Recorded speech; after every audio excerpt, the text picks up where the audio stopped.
Bismillahirrahmanirrahim. Assalamualaikum warahmatullahi wabarakatuh. Baik, kembali lagi bersama saya. Kali ini yang akan kita pelajari yaitu IPA dengan pokok pembahasan yaitu perbandingan skala suhu.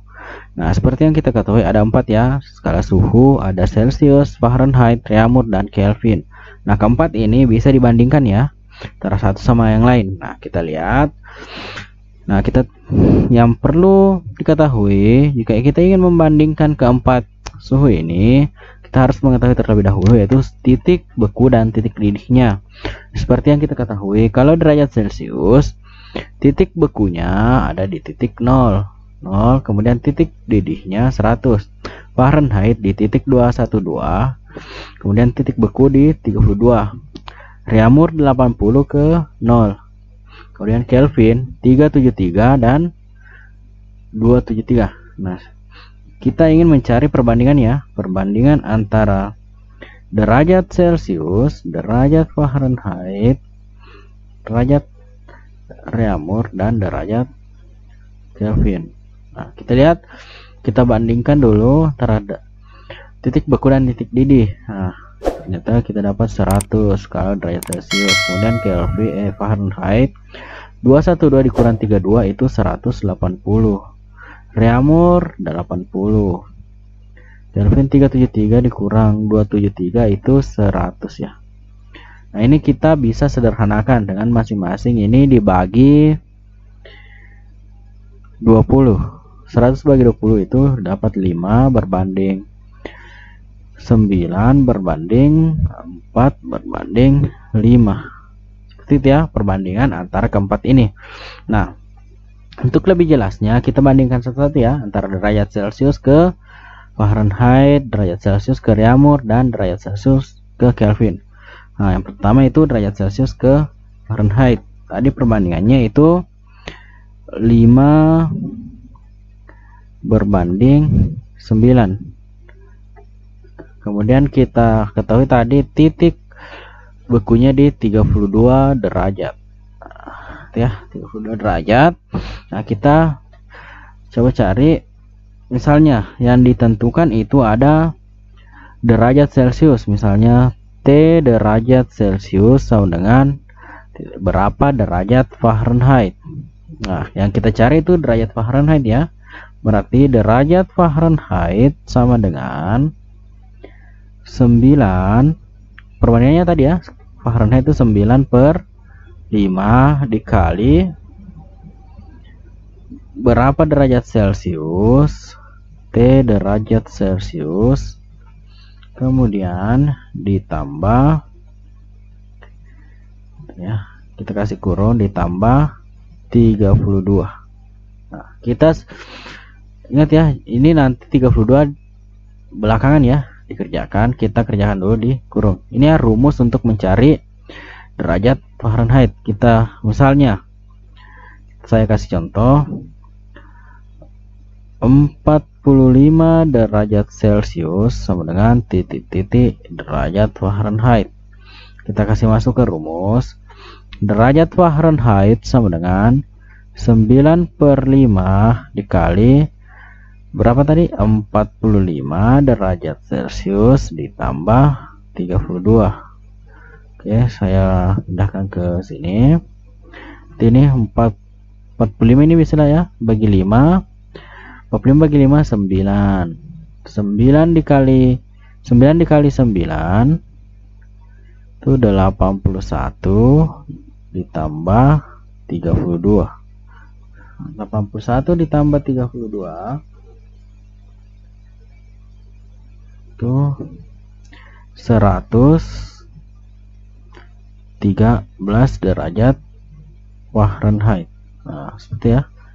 Jadi 45 derajat Celcius itu sama dengan 113 derajat Fahrenheit. Seperti itu ya. Gimana, bisa dipahami? Kurang jelas, saya kasih lagi contoh. Hapus dulu ya. Nah, saya kasih lagi contoh. Misal kita ingin mencari 50 derajat Celcius itu berapa derajat Fahrenheit. Oke, kita kasih masuk di rumus yang tadi ya. derajat Fahrenheit sama dengan 9/5 dikali 50 derajat Celcius ditambah 32.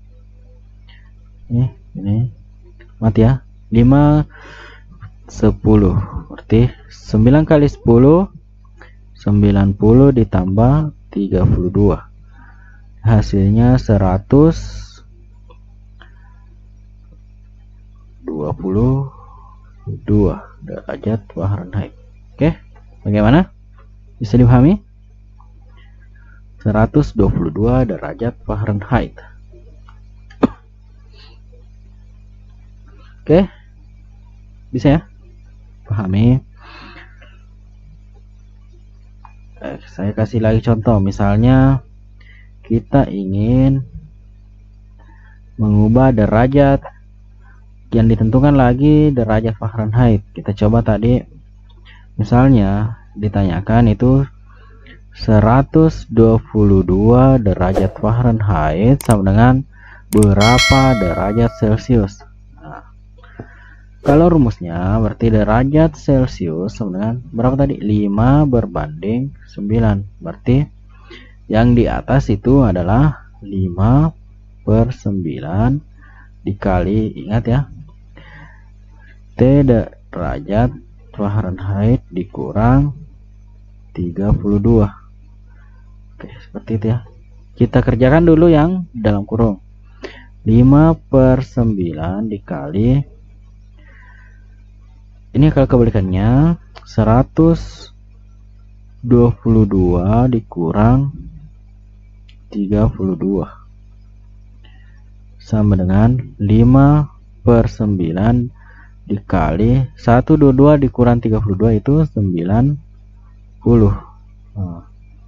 5 10 9 50 derajat Celcius. Oke, seperti itu ya. Ini ada ini ya, yang ini. Nah, ini kalau untuk konversi derajat Celcius ke Fahrenheit ya, yang ini.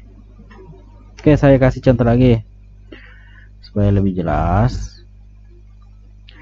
Ya tadi kalau untuk saya tuliskan saya rumusnya, T derajat Fahrenheit sama dengan 5/9 kali T derajat Fahrenheit dikurang 32. Nah, ini untuk mencari derajat Celcius ya, seperti itu.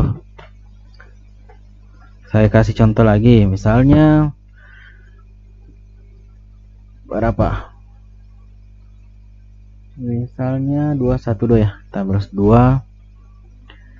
212 derajat Fahrenheit sama dengan berapa derajat Celcius.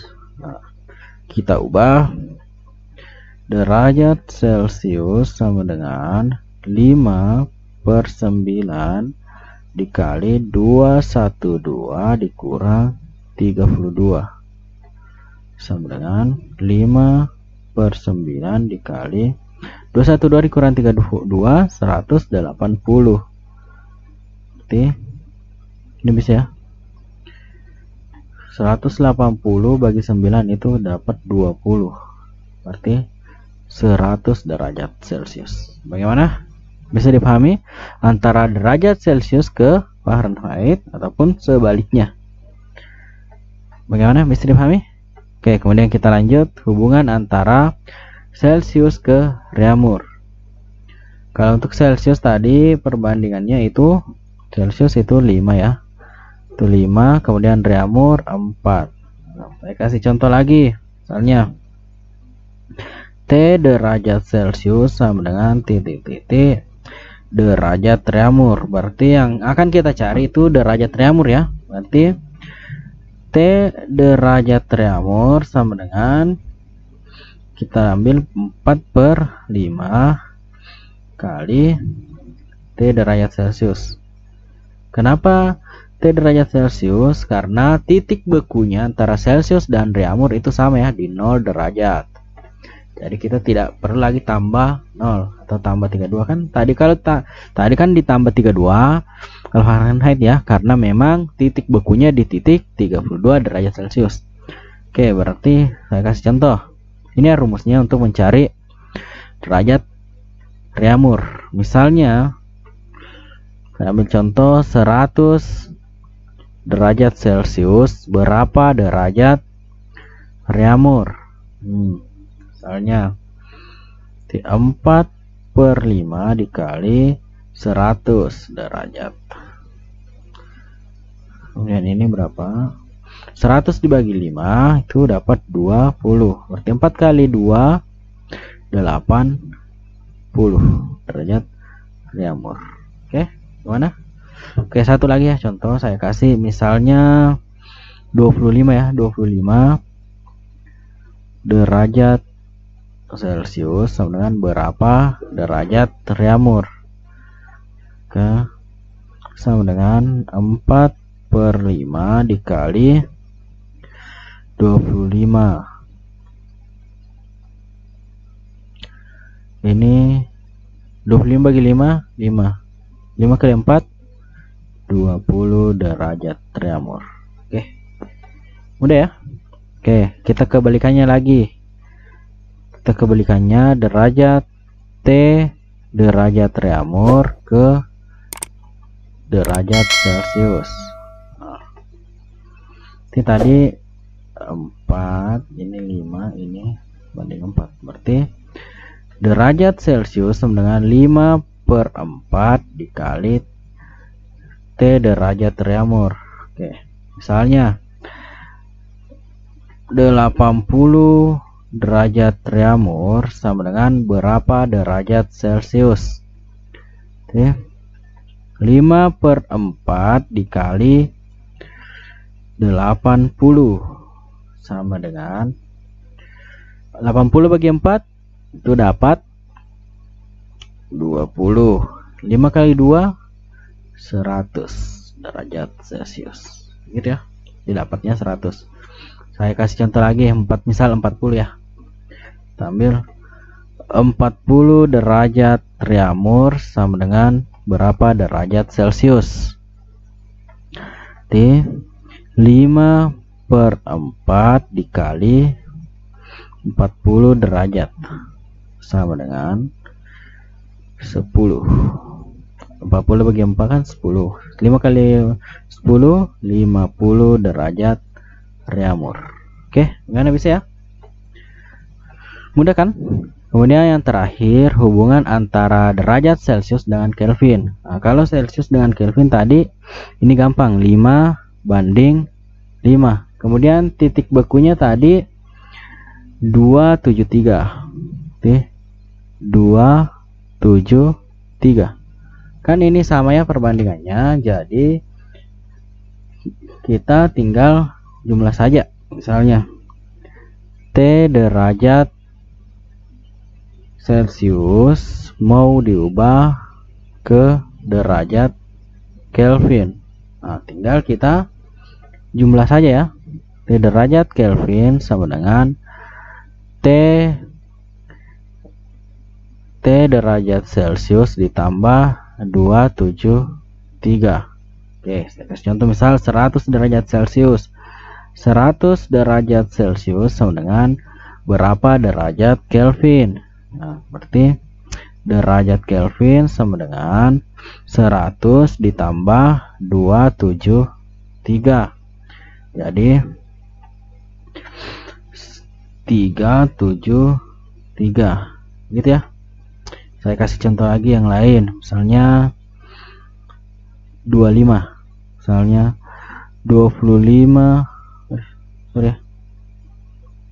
misalnya 25 derajat Celcius sama dengan berapa derajat Kelvin? Ini derajat Kelvin sama dengan 25 ditambah 273. Dapatnya 298 derajat Kelvin. Mudah kan? Kemudian sebaliknya, misalnya kita mau ubah derajat Kelvin lagi ke Celsius.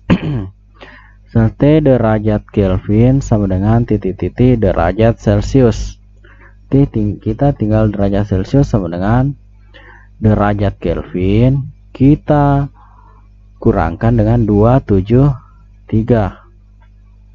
Kasih contoh lagi, misalnya 373 derajat Kelvin sama dengan berapa derajat Celsius. Kita tinggal kurangkan 373 dikurang 273, ini dapat 100 derajat Celsius. Seperti itu ya untuk Kelvin dengan Celsius, untuk mengubah Kelvin dengan Celsius. Oke, bagaimana? Bisa dipahami ya? Oke, untuk lebih memahaminya, nah coba kerjakan tugas ini. Nah, coba ubahlah suhu berikut. 0 derajat Celcius diubah ke Kelvin. Kemudian 0 derajat, ini derajatnya, derajat Kelvin ke derajat Celcius. Kemudian 273 derajat Celcius ke Kelvin. Dan 273 Kelvin ke derajat Celcius. Kemudian soal kedua, ubahlah suhu Celcius berikut ini ke Kelvin. Nah, ini juga cuma mau diubah dari Celcius ke Kelvin. 27 derajat Celcius berapa Kelvin? 560 derajat Celcius berapa Kelvin? Min 184 derajat Celcius berapa derajat Kelvin? Kemudian D, min 300 derajat Celcius berapa Kelvin? Kemudian nomor 3, ubahlah suhu Kelvin berikut ini ke Celcius. Oke, ini gampang ya, karena hanya Kelvin ke Celcius. Nah, coba kerjakan. Jika misal ada yang kurang jelas dari materi, silahkan ditanyakan ya. Kemudian untuk tugasnya silahkan catat di buku tugas ya. Oke, sekian untuk pertemuan kali ini, mudah-mudahan bisa dipahami ya. Sekian, wassalamualaikum warahmatullahi wabarakatuh.